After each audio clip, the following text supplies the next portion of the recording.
ములుగు జిల్లాలో పోలీసులు నిర్వహిస్తున్న పోరు కన్నా ఊరు మిన్న మన ఊరికి తిరిగి రండి అనే కార్యక్రమం సత్ఫలితాలిస్తోంది. ములుగు జిల్లా ఎస్పీ శబరీష్ ముందు 8 మంది మావోయిస్టులు లొంగిపోయారు. ఛత్తీస్గఢ్, తెలంగాణ కేడర్కు చెందిన మరో 20 మంది మావోయిస్టులను అరెస్ట్ చేశారు. ఇక భారీగా ఆయుధాలను స్వాధీనం చేసుకున్నారు పోలీసులు. వివిధ హోదాలో పనిచేస్తున్న మావోయిస్టు పార్టీ సభ్యులు లొంగిపోయారు. కగార్ ఆపరేషన్ నేపథ్యంలో తెలంగాణ పోలీసులు ఎదుట లొంగిపోవడానికి సుముఖత చూపుతున్నారు మావోయిస్టులు. ఇక తక్షణ సాయంగా ఒక్కొక్కరికి 25,000 చొప్పున నగదు అందిస్తామన్నారు ములుగు జిల్లా ఎస్పీ శబరీష్. అజ్ఞాతంలో ఉన్న మావోయిస్టులు జనజీవన స్రవంతిలోకి రావాలని పిలుపునిచ్చారు ఎస్పీ.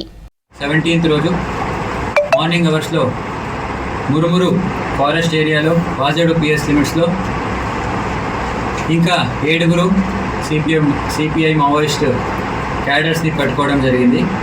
వారి వివరాలకి వెళ్తే ఒకరు Kattam Bhima, 2nd CRC 2nd platoon, B section commander, DBCM rank, Sodiyungi Gangaloor area committee party member, Vanjam Mooke Kistaram area committee party member, Hemla Sukki ACM rank, 2nd CRC 2nd platoon section B deputy commander, Kunjam Unga Gangaloor area committee party member, Madkam Mase 2nd CRC ACM rank, Punem Bhime Jegurugonda area committee party member.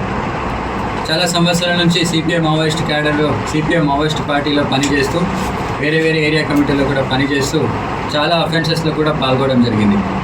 వీళ్ళ వివరాలకి rank wise arrested cadre డీటెయిల్స్కి వెళ్తే total 20 మెంబర్స్లో ఒకరు divisional DCM rank, 5 ACM rank, ఇంకా 14 members party members ర్యాంక్లో పనిచేస్తున్నారు. ఈ information, వీళ్ళు ఇచ్చిన ఇన్ఫర్మేషన్ ఇంట్రాగేషన్ మేరకు we have seized a lot of weapons and other materials. మొత్తం 3 INSAS rifles, 6 magazines and 70 live rounds seize చేశాము. Then 4 SLR rifles, 10 magazines and 88 live rounds. DBCM rank పైన 5 lakhs ఉంటే ACM ర్యాంక్కి 4 lakhs and remaining party members ప్లటూన్లో పనిచేస్తున్నారు కాబట్టి వాళ్ళపైన కూడా 2 lakhs వరకు రివార్డ్ ఉంది అని మనకున్న సమాచారం. So I once again appeal to all this CPI Maoist cadre who are working in various ranks.